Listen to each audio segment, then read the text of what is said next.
Your Excellency, President Uhuru Muigai Kenyatta,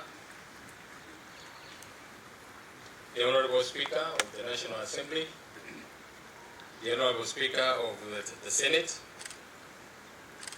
members of the Judicial Service Commission, judges, magistrates, Your Excellencies, the ambassadors present here, faith leaders, all protocols observed, ladies and gentlemen. Allow me, Your Excellency, to thank you for hosting this event and to appreciate all of us who have honored this invitation to attend this swearing-in ceremony. We also collectively thank God for an occasion such as this. The broad representation here today is a testimony of Kenya at its best. A people always able and willing to pull together, united by a purpose which reflects our culture, national character, and belief in the constitutionalism. It is tempting to take an event such as the one we are having here today as an ordinary and a routine. Taking the oath of office as the 15th Chief Justice of the Republic of Kenya may not, in itself, be an event of monumental novelty. But we must not lose the significance of this historic day. This day affirms the country's recognition and acceptance to be governed by a constitutional democracy. The transition from one Chief Justice to another, conducted through an open, competitive recruitment process, a constitutional device the rest of the world holds in remarkable awe, is not only a testament to our strong democratic traditions, but also a vindication of the independence of our institutions, such as the Judicial Service Commission. Today shows that when we allow institutions to thrive, and when those institutions are populated with men and women who put the country first, they will always do what is right. Throughout the process of choosing the holder of the office of the Chief Justice, the JSC has manifested both independence and accountability, conducting a process that is open, transparent, and responsive to the concerns of the Kenyan people. I am proud to be a product of that process, and I am committed to protecting and enhancing the constitutional ideals of the judicial independence and accountability. Given the high caliber of other Kenyans who applied for the job of Chief Justice, the burden of delivery of the essentials of this office is certainly high for me. I salute my worthy competitors. I'm confident that with the support of all the justice sector stakeholders, I will succeed. Your Excellency, ladies and gentlemen, this is also an important day for the judiciary. The judiciary was the first arm of government to transit from the Independence Constitution to the 2010 Constitution, when it recruited the first Chief Justice under the new Constitution. This exercise was achieved 5 years ago with a widespread national and international acclaim. Today, the judiciary again is the first arm of government to oversee the first peaceful transition and the transfer of power under the 2010 Constitution. This is a remarkable feat, and the judiciary and the JSC are very proud that we are setting the pace for the rest of the country. We hope that other arms of government will follow suit in this now well-beaten path of proper conduct in the management of leadership succession at the top echelons of government. But our peace setting has not just been in traditions.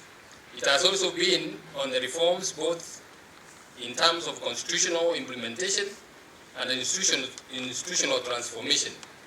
For the last 5 years, the judiciary, under the leadership of my predecessor, Honorable Dr. William Mutunga, has been implementing an ambitious and successful transformation agenda, which has been a benchmark for other public sector institutions.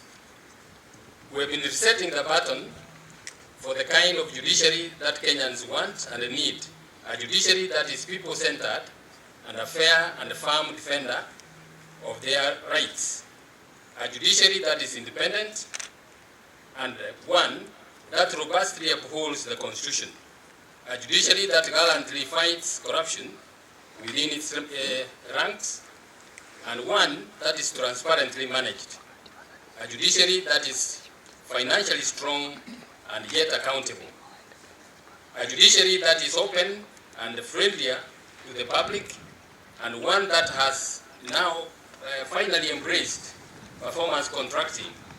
I want to thank Honorable Dr. Mutunga for the leadership and for laying the strong foundations of transformation on which I will build. As I assume office, I promise to focus on a number of fundamental undertakings. I will endeavor to turn the judiciary into a world-class justice institution. My overarching interest will be an improvement of the service delivery in the justice sector to the people of Kenya. I will seek to eliminate corruption from amongst our ranks, reduce the backlog of cases, and automate the court proceedings. I will aspire to enhance access to justice for all and improve performance and accountability within the judiciary. The judiciary must be accountable on its finances and on its jurisprudence, both in qualitative and quantitative terms.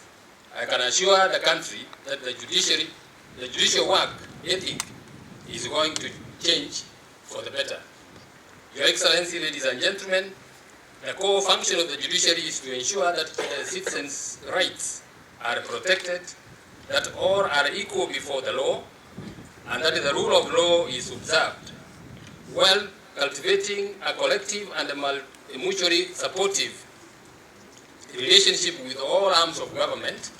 We will continue to discharge our constitutional mandate fairly, impartially, but firmly.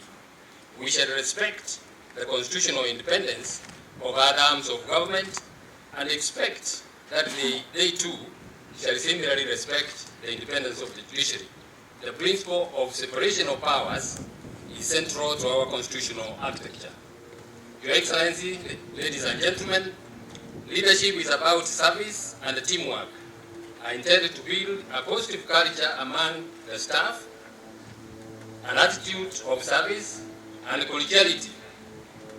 In the same vein, I will strive to ensure that the judiciary delivers value for money for the people of Kenya. Our service is justice. Kenyans feel the quality and the speed of our service and should be satisfied with it. This requires continuous improvement and accountability. Although more than 3/4 of our judges, magistrates, and judicial staff are honest and hard-working people, corruption continues to be a dark cloud in the judiciary as an institution. Whereas considerable progress has been made in the fight against corruption, I must admit that the information I have indicates that it is on the rise. I promise to deal with this problem in a direct and frontal manner. I will strengthen the office of the Judiciary Ombudsman, reinforce the disciplinary processes in the JSC, and bolster directorate and internal risk and audit, among many other recommendations that will result from the ongoing anti-corruption mapping exercise being led by the Transparency International. I will institutionalize the war against corruption so that it is not a periodic event, but part and parcel of the culture and management systems and processes. I recognize that the steady and consistent support of the executive and the legislature as well as the other institutions and development partners in the fight against corruption, I plead for maximum support, Your Excellency.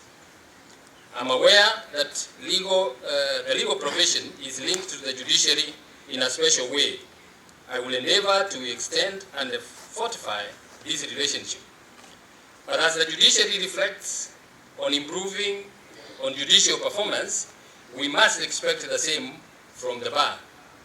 I will seek to engage with the leadership and the membership of the Law Society of Kenya to play their part in improving service delivery, clearing case backlog, enhancing integrity in court processes, and improving the quality of legal training and legal services provided by both the bar and the bench.